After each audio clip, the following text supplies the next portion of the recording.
Welcome to the Indian Diaspora podcast, where we spotlight extraordinary minds of Indian origin from across the globe. We're going to be looking at a really fascinating, often overlooked and not understood well across the world, which is the Surinamese-Hindustani diasporic history. It's really fascinating because there has been many layers to this journey, and today we have one of the best people to be representing, talking about this and answering nuances and details at an important time. So we have Dr. Vijay Gangadin, who embodies this legacy of Hindustani-Surinamese history, especially since we're in the Netherlands now. He is the chairman of Stichting Upna. He's also a leading voice of the community in the Netherlands. He's a chairman of the Surinamese Dutch Chamber of Commerce, chairman of AethiQs, which is an advisory firm, and he's also received the prestigious Royal Knighthood for his efforts with the Surinamese-Hindustani community in the Netherlands. I can literally go on and on about his achievements and all the things he's done in reality, which have taken effect. But let's leave the details to the conversation and speak to the man himself about the details. A very warm welcome to you to the podcast. Thank you very much, Emeji. I was like, wow, that's really an introduction, eh? It was like, oh my God. Thank you very much. And thank you very much to all the listeners and viewers. Aapka mera pyar bhara ram ram namaskar pranam bhai. The first thing immediately that comes to my mind is about your upbringing. How was your childhood? So my childhood, Emeji. Let me start off, just telling a little bit of my history. Sure. And my history and the connection with India is that my ancestors are from India, of course. And in the year 1896, my ancestor moved from the northern part of India to Suriname. And they were misled by British authority at that time to work in a different country that they didn't knew about, but that would be better than the northern part of India, which was at that time, plagues and poverty, and all those kinds of different kinds of really difficult circumstances, difficult circumstances that they moved from the northern part of India to Suriname. And it is said, if you look to oral history, that one of the reasons that they moved from the northern part of India to Suriname, a small country in the southern part of America, a very beautiful country, which is 4 times bigger than the Netherlands, to be honest, but has a fraction of the population. So Suriname has 500,000 people living in a country which is 4 times bigger than the Netherlands. As you know, the Netherlands has 80 million people living in the Netherlands. So you have a huge space in Suriname, but that's different. They moved to Suriname because one of the things that is said in oral history is that they were misled by saying, you're going to the country of Suriname. So it's a country of wealth. It's a country that you will drink in golden cups. So my ancestor moved from 1896 on the ship Mercy to Suriname, while the whole journey was started before. That was 1873. So in 1873, the first ship, which was called Lala Rook, moved from Calcutta to Suriname to Paramaribo. So Paramaribo is the main capital of Suriname, and it took 3 months. So they were 3 months. Our ancestors were 3 months on sea. Which they were laborers, so they didn't knew about ships and what it was on sea. On sea, they received all kinds of foods. So we had Muslim Hindustanis, what we call Hindustanis, Brahmins, all kinds of different kinds of castes. But at the ship, everybody was the same. So if you didn't eat meat and the British served you meat, then you have to eat. You have to eat, yeah. Otherwise, you don't have anything to eat. So at that time, a very popular phrase raised, and that is what we called Jahaji Bhai or Jahaji Behen. You're on a Jahaj, so on the ship, and 3 months together, you're my Bhai, you're my Behen. Right. And that relationship started at all the ships from 1873 till 1916, when the last ship sailed out from Calcutta to Paramaribo. Okay. And in that period from 1873 till 1916, around 34,000 original Indians moved from India, the northern part of India, Uttar Pradesh, Bihar. They moved from India to Suriname to work there for 5 years. They had a contract for 5 years, and after 5 years they can go back. But a lot of them decided to stay in Suriname and to start a new life. So my ancestors started a new life in Suriname. Right. And again, as I said, counting from that, I'm the 5th generation. Right. So I was born in Suriname. My parents were born in Suriname. The parents of my parents were born in Suriname. The parents of my parents were born in Suriname. But the generation before that, they came from India. Right. I was born in Paramaribo, the main capital of Suriname, and my parents decided to move to the Netherlands. Because at that time, the authorities switched from the British to the Dutch. And Suriname became a Dutch colonized country. Sure. And that's the reason why my parents and a lot of other people in Suriname, when the independence came from Suriname, from the Netherlands, a lot of them decided to move to the Netherlands for more security, for more safety, more stability, better educations. So at that time, I think it's around 250 or 300,000 people moved from Suriname to the Netherlands. So that's the reason why we have a huge community of Suriname, Hindustani is what we call them here. People living in the Netherlands, but still respecting their culture, still respecting the language. We watch Bollywood, we listen to the music, all kinds of music, and we have our own language. Sure. So the language, what we speak in Suriname is called Suriname. Suriname, okay. And Suriname is a real unique language, which is really born in Suriname, but has roots in the northern part of India. So people like Bihar and Urdu, all those kinds of dialects are combined in Suriname, but also together with the English language, with the Dutch language, and the typically Surinamese language, which is called Saranang. So those languages are combined, and the new language arose, and that is what we call Suriname. Beautiful.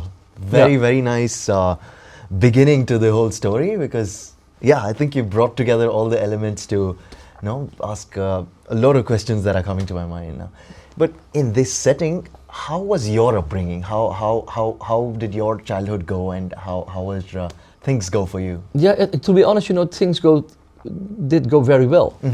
Because my parents worked hard. That's one of the things that you will listen from all the Surinamese, Hindustanis. You have to work hard, you have to study hard to make sure that you will do better than the generation before you. Right. And my parents, I'm very grateful to them. They set a really good studying infrastructure, very warmly housing environment, family. So we did very well on school. We were raised well, we educated, we are very good educated, and still we are doing what we think well in the Dutch society. That's very nice.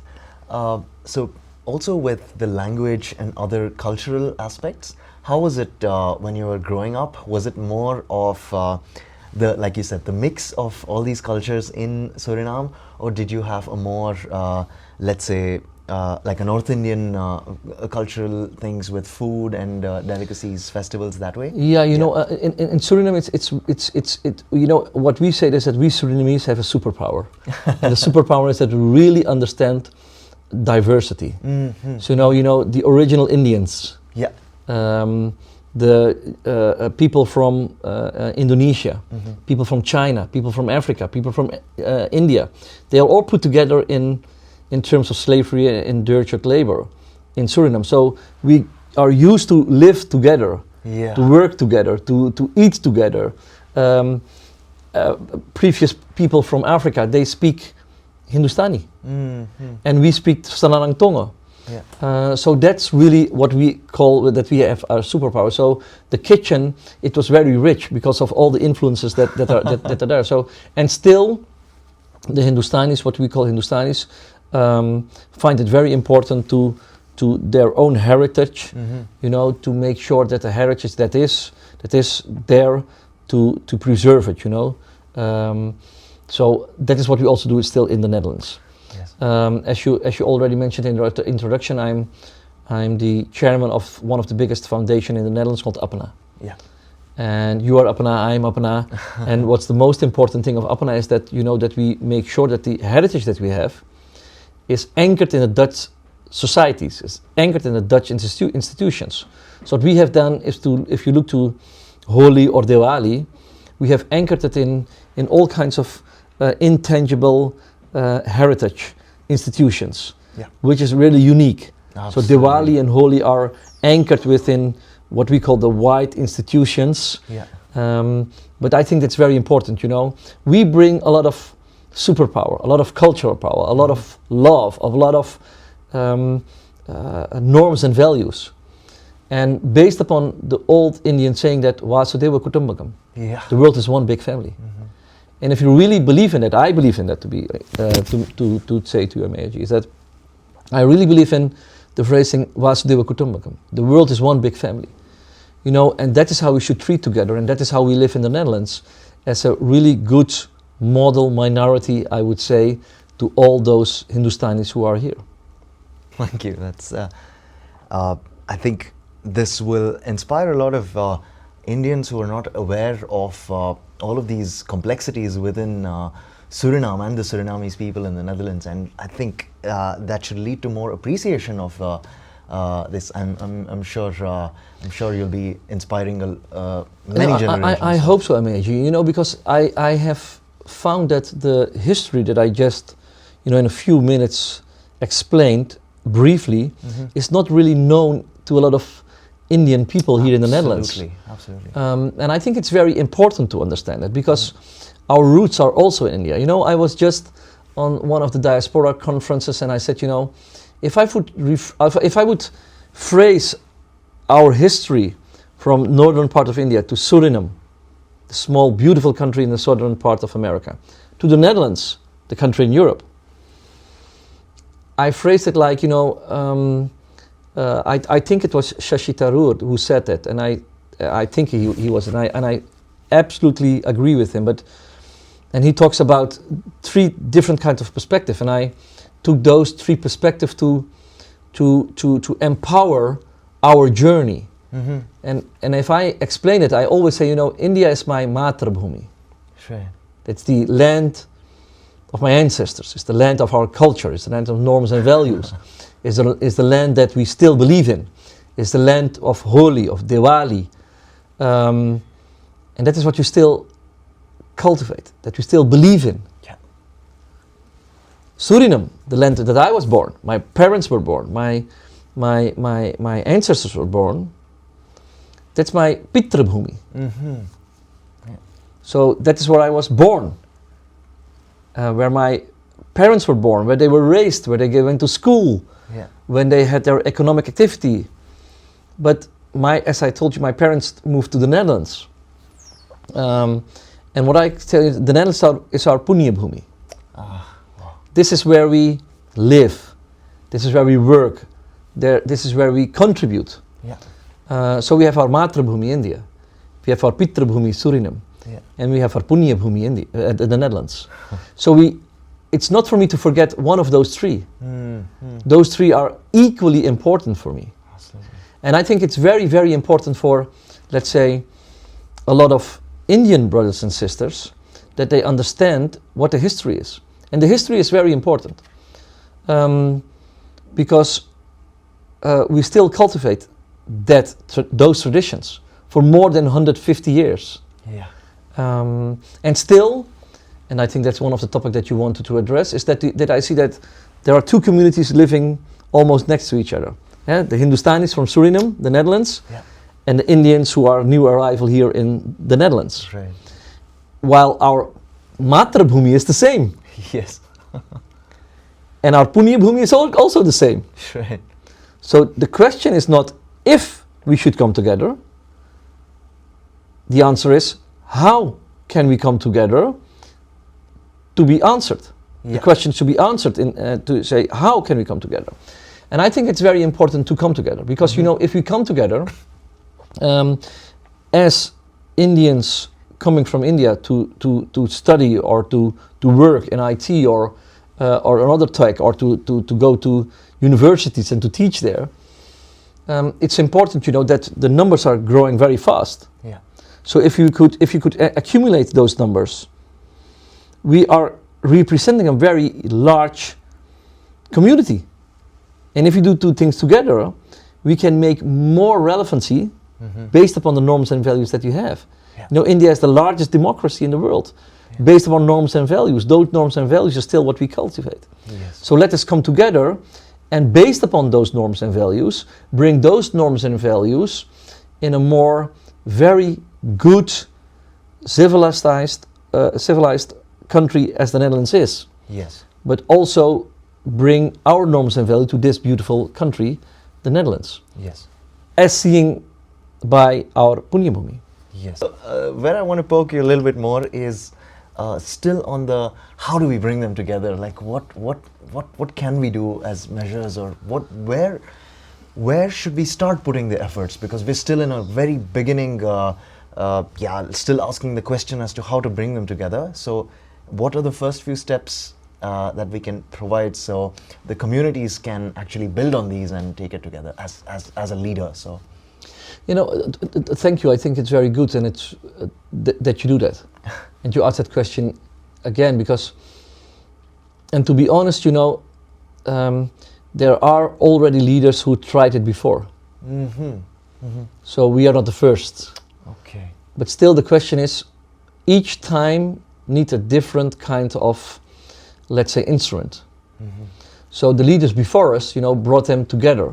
Them, Hindustanis and Indians. Sometimes it worked, sometimes it didn't work. But still, you know, a lot of effort is already done and put there.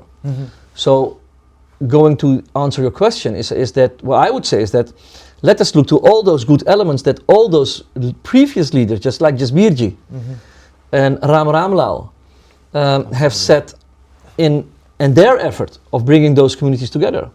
We should build further on those good work that those people have done. Yeah. And still we have to understand that times are changing, so aspects are changing in terms of, and perhaps different instruments should be there. And I think that there could be an answer in those kinds of things.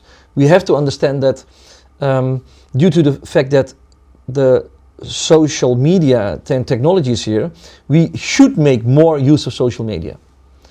If we organize a Stichting APNA Holi in Rotterdam, which is, by the way, the biggest Holi celebration of whole Europe. Wow. Okay. Buses full of Indian people come to Rotterdam, beautiful. And say, "Wow, we have seen it on social media, and we're going to put it on social media. There is Holi here in the Netherlands." So they are proud. Yeah. Yeah. So that's important. So we should use technology and social media more. Yeah. The second thing is that together, Hindustanis and Indians, we have a lot of different kinds of infrastructures in terms of organizations. Hindustanis have their own infrastructure and their own organizations, and Indians have their own organizations. Yeah.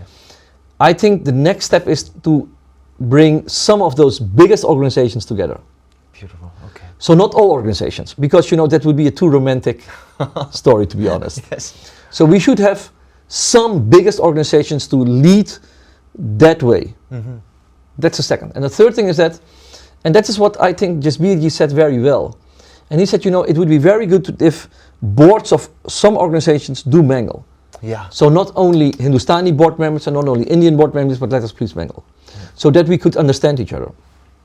And there's a fourth thing that is very important, is that the new generations, Indian people, to say it like that, is speaking the language, the Dutch language, much more than the previous generations, to be honest. And the Dutch Hindustanis, they speak Dutch. Or Suriname, but more Dutch than Suriname, to be honest. And they, of course, understand Hindi and they can talk it and they can sing together with you all kind of Bollywood songs. But in general, we speak Dutch. So, you know, the communication will be much more better. And of course, we can speak English and your English is better than mine English because, you know, it's still my third language. But still, so I think the language barrier is smaller due to the new generations of Indian people. So I think we have 4 excellent milestones, stepping stones to stand on to bring those two communities together. And I'm here to do that, to be honest. Beautiful. Also very to do that. And I'm not going to do it alone, of course, but I see the value. I have the encourage to do that. And that's the reason why I invited the FCCI, for instance, to celebrate Diwali with us with an Indian Diaspora function, conference, in the middle of our Diwali celebration. And I was very happy that we had 100+ people in the hall. And you know, every step is a small step, and we should make use of those steps. So social media, infrastructure, language, but also bringing board members together. I was still a bit blank when I asked that question. Still, I have thought about this many times. I mean, we've known each other for a while and had a little bit of a conversation about this before, but even now when I asked you the question, I was still zero answer, and I already feel there's a lot that can already be done now because of your words. It's very nice, especially bringing organizations together, and these things are beautiful ideas. I hope we can. And what would you lack? Because you live in the Netherlands, you're part of the Indian community. So what would you lack in my story, or what would you say is the first stepping stone to deal with? There is very little meeting ground for the two communities. You did mention Holi, Diwali. I completely understand it. I feel in these, since I've not been there, I would say in some of these as well, people come in their own groups, and like you said, they come in their buses, they probably hang around with their own people, and then they throw a bit on each other, and then they go back. But meeting ground, in the sense, what I meant was, it would probably be nice where there are more opportunities for the two groups to talk or to say things, so more interaction time, which although I'm connected to people like you, I think that's my only line of interaction with the Surinamese communities, although I'm a little bit active, I say. I think with the other commoners who don't interact much, for them it's very low. I think somehow bringing more opportunities like this, if I have to give a random name, like probably Surinamese Indian Annual Festival or something, or just some kind of a thing, I don't know what it is. But but still then we are looking for a different event. Or and so I think we have a lot of events. We do. To be honest, if I can reflect, and thank you very much that you're sharing your view on it. And I think definitely we should interact. But the question mark is that I still have the question mark, is that putting more events on the agenda, will that facilitate the interaction? Because we already have a lot of events. That is true. And the thing is that, you know, in my opinion, putting more events on the agenda will not facilitate the conversation. No. We should perhaps do it on a different way. So let us make use of all those things that the previous leaders already have done. What Jasbirji already have done, what Ramji has already have done, what Mr. Ramnath already has done. So those are our previous leaders. They have created infrastructure. I think it's very important for us to take those infrastructures and to make sure that they are getting back alive. And these kinds of podcasts are helpful on that.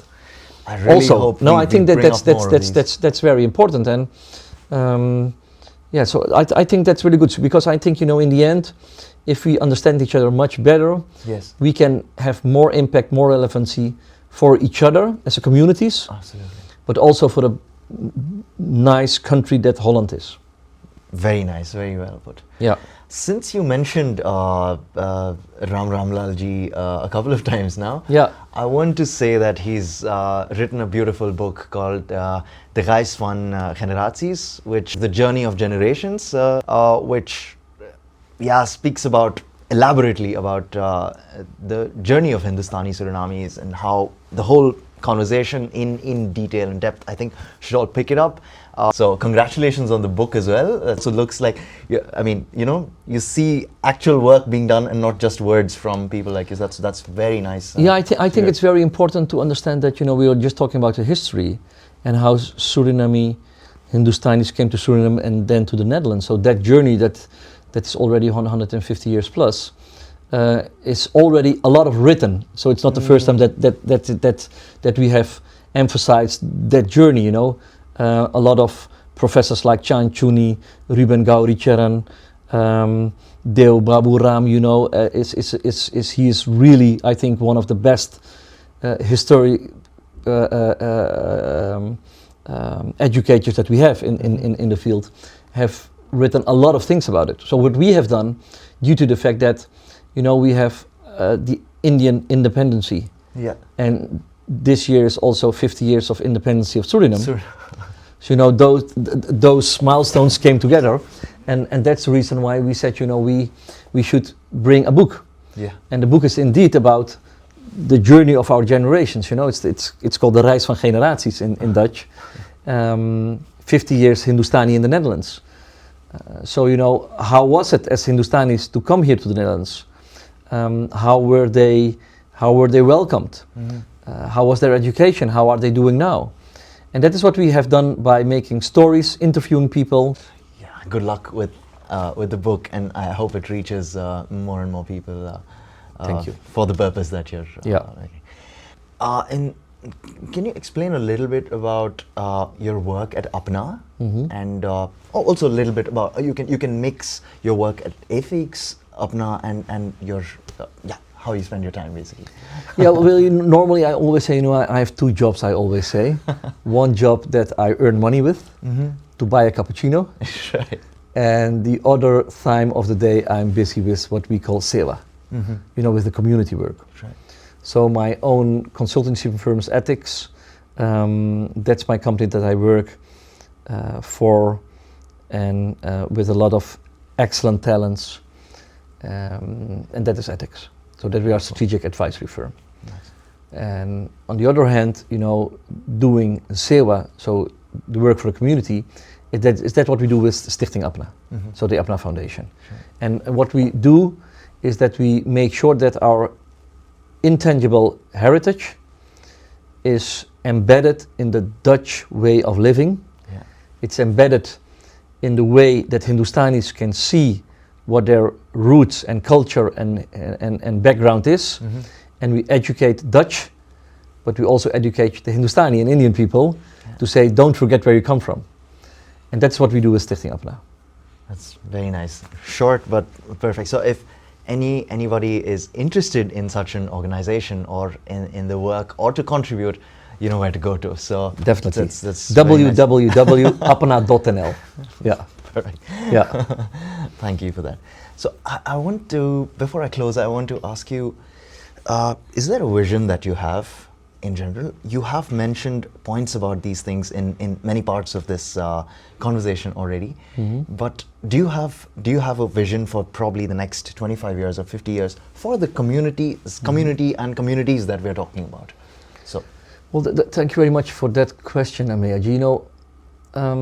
Let me phrase it like a few things. Yeah, One, I think I mentioned that there's a lot of organizations and there is a huge decentralized infrastructure when we look to the Indians and the Hindustanis.